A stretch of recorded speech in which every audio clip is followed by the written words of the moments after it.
Hello, good day from my part of the world. It's a beautiful day. We're starting a new series, which would be book reading.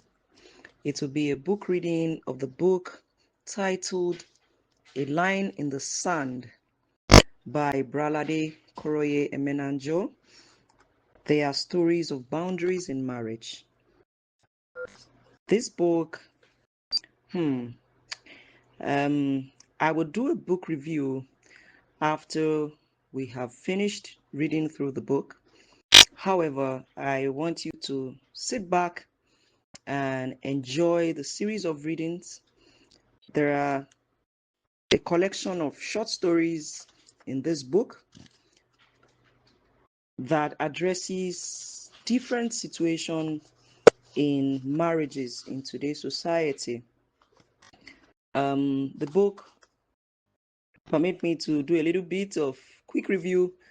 The book is aimed at showcasing some of the scenarios that happen in marriages and how we can use godly principles to approach them. I think that suffices for a quick review.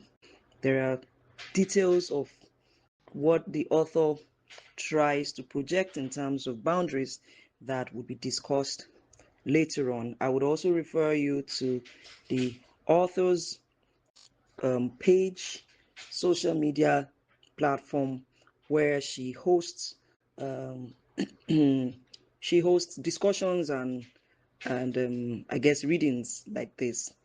I would be doing this to promote the book, and I hope you have a nice time following us on the Light Channel. On the Light Channel, you can be sure that whatever content you get here will enlighten your spirit, deliver you from the darkness that pervades the society, and make you a lighter, someone who carries the light for others.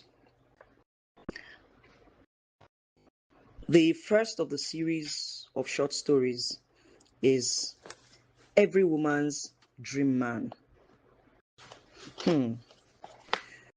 The day I left was the day he called his mother a witch and hung up on her. His handsome face, the color of mahogany, was set in a determined mask. I could see the swords of the spittle at the corner of his mouth from when he was cursing at his mother. I could faintly hear her feebly trying to defend and explain something on the other side of the call. This time, I did not cry. This time, I did not feel the chills from the shock of disgust and astonishment I had felt the first time I experienced his outburst. This time, I just felt the weariness of someone who had been hanging onto a ledge for hours.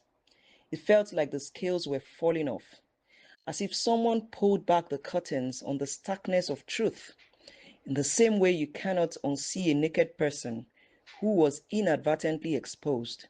I knew there was no going back on the reality of Tiniebi's character. I did not even feel the weight of my resolve. It was as if the decision had been made for me. I realized the numbness I felt was in the inevitability of what had to happen. I slowly got up and started walking towards the door. He was still mumbling. I will not have anyone talk to me anyhow. When I make a decision, it is final. He continued pacing. Dem never born the person wey go try me. Rubbish. Nonsense. I don't care who you are. I will tell you my mind and insult your generation very well. He was fuming and working himself up even more. I was quietly picking up my book where I had left it. It was the dog-eared wedding planning journal with the details of the events I have been planning for almost 7 months. It felt like 7 years ago, now that I think about it. It was hard to remember the time before then, of the gorgeous dude that had asked me to marry him while on one knee, with a saxophonist serenading us. Funny now that I think about it, he didn't wait for my response before he slipped the ring on, and my gleeful yes was lost in the chairs of friends and family he had gathered at the Lagoon Club. My mind flashed back to the proposal. We had been in a fight the night before, so I was not expecting it. It was a huge argument where he had called me the B word and ungrateful. I did not think we were going to get back together again. I knew it was seriously wrong, so when a mutual friend who incidentally introduced us told me to pick her up at the social club where our families have been members since we were little kids, I had to muster the strength to leave the house. I had stood up, wiped my tears, and driven the 15 minutes to the club, thinking how to break the news to Laifa, who apparently thought we were the perfect couple. Not necessarily because we were compatible, but because we were the perfectly sculpted power couple, both doctors. He, a consultant of ophthalmology, while I, a third-year pediatrics resident at Luth. Timiebi and I are both from the same Bayelsa state. And though our parents did not know each other, when we were introduced, it was familiar. In that vain way that a member of your social class appears like a cultural fit. We shared medicine and experiences from private universities. We shared tales of annual vacations abroad. And we never lacked what to talk about, or rather, he never ran out of topics to discuss. And I loved listening, so it was not a hard thing to do. I was jolted back to reality as the huge stonework sign of Lagos Lagoon Club loomed on my path. I indicated, turned off the road, and made it safely to the car lot where Laifa had directed me to come towards. A quick glance around, and I realized that our classy teal Kia Soul was nowhere around. A bit miffed, I picked up the phone to call her. She should have let me know she had made other plans today. Today was not the day. She picked up on second ring. Alaire, where are you now? I responded exasperated. Where else? Of course, where you said you would be. She said, don't be angry now. I'm inside. So come out now, I replied, my impatience betrayed by my tone. No, you come inside. There's something I want you to see. I hope you dress nicely as I told you, she asked, ignoring my impatience. I could swear she was wearing that annoying grin now. What room are you in? I heard the click as she had cut the call. I groaned.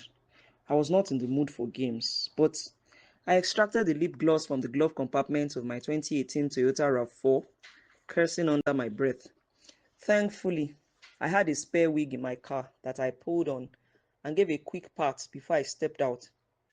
At the lobby, someone asked, are you Alaire? Yes, I replied gratefully, because I did not know which of the 6 wings to start looking from as I followed him. Surprise! Everyone shouted as I walked in the room, and only my frozen, shocked state kept my feet planted at a spot. I started spotting the familiar faces in the crowd.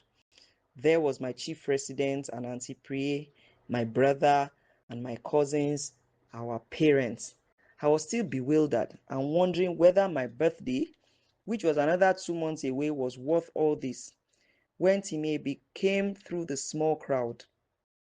He walked through a makeshift rose-petaled aisle and fell on one knee in the path of the flowers that stopped right in front of me.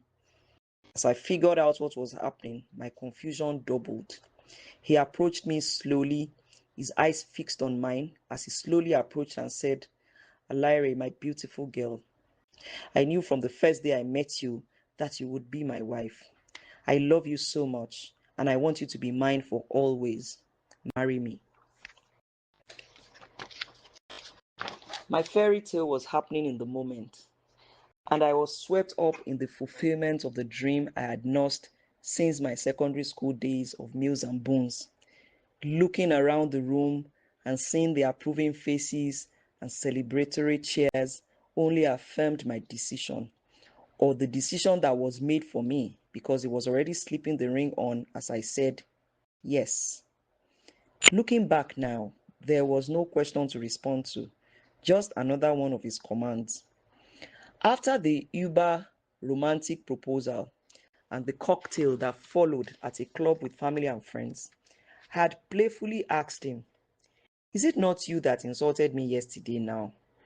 Acting like a knight in shining armor. Immediately I said it, the regret came in droves. He went from his boyish grin to eyes narrowing and flashing in anger. "Are you seriously bringing that up?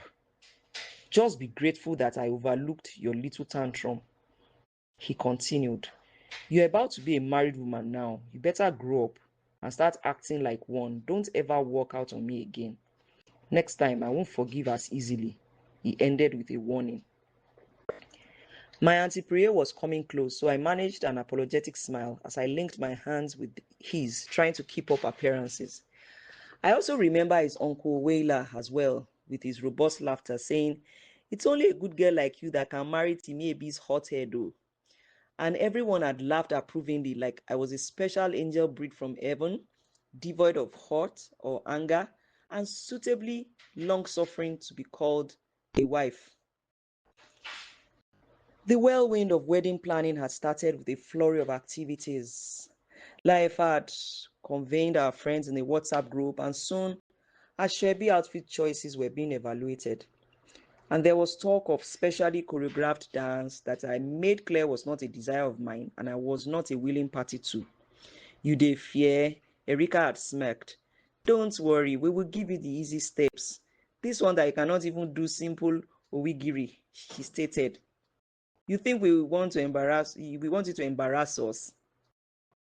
I burst out laughing. Only in the Nigerian party scene do guests get to think that an event bears a direct representation of them.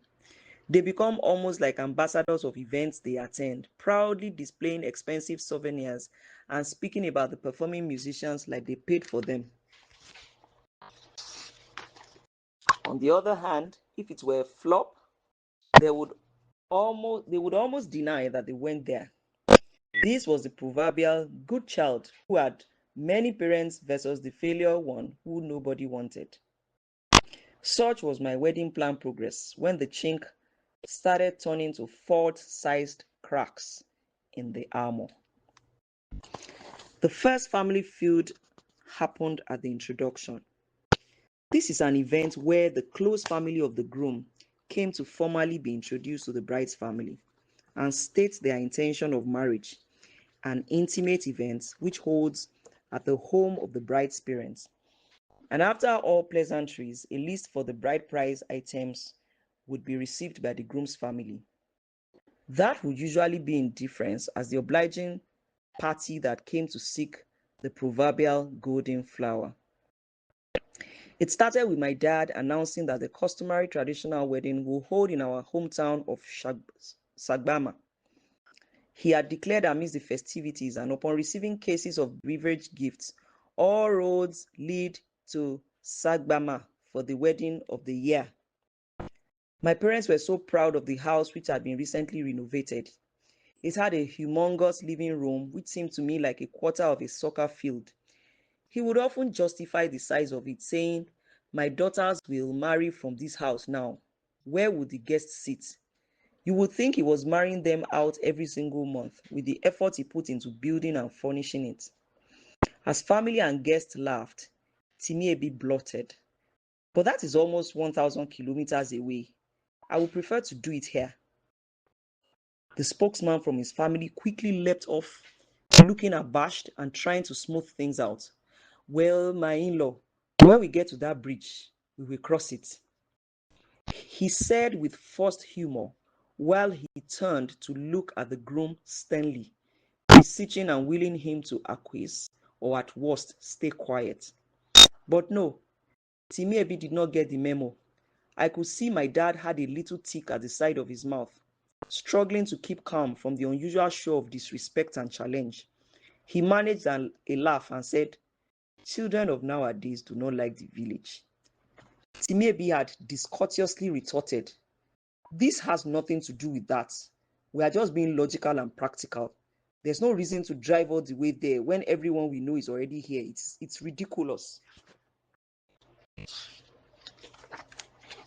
At that point, voices raised in an opera. It was uncharacteristic for a prospective groom to be so forthright to speak directly to the father of the intended bride. The introduction is a nuanced ceremony guided by third-party spokespeople where the groom rarely spoke except spoken to. Such was the delicateness of the event. My father's spokesman had summarily ordered him to be quiet, exchanging a few words with him while his own family struggled to get him out of the room. I heard this story largely third hand from my room, where I was all spruced up and waiting to be summoned to greet my soon to be in laws at the end of the formalities. But when I heard the opera, my heart sank, and I knew beyond a shadow of doubt that it was a Timiebi blow up. After the event, that episode raised so many questions in the family that I subsequently tried to make lame excuses for him. He's just blunt like that. He says what he's thinking. You know, he went to school abroad. That's how they speak over there. Mommy, please help me beg Daddy. Daddy, don't you want me to marry? A few days later, a special emissary was sent from Timiebi's family, Uncle Wela. He came to formally apologize to my dad, who at this point had gone from seething to concerned. My daughter, are you sure you want to marry this one? He asked, looking straight at me. I quickly said, yes, Daddy. He's very sorry. If he is sorry, why is he not here to apologize? My father had asked unconvincingly. Maybe they told him not to come. I lied, just happy that my perfect wedding plans were back in motion. I know he accepted to smooth things over because of his daughter's happiness. Or so he thought. When I called Timebi to tell him the good news, he just said gruffly, I said what I said and I stand by it. Just because he's your father does not give him the right to dictate to me. My attempts to explain why going to my hometown meant so much to my dad fell on deaf ears, and he summarily changed the topic with an I don't want to talk about that anymore. If you want to keep talking, then get off my phone. How bad it may be, has it gone to that? Has it gotten to that? I managed. He doubled down with, I have told you, I will not be disrespected in my own marriage. You better choose whose side you are on, your father's or mine, because I don't tolerate disloyalty.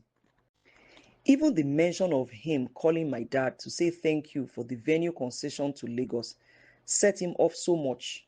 But as always, I put yet another pretty bow on it and left it alone as just the usual character flaw.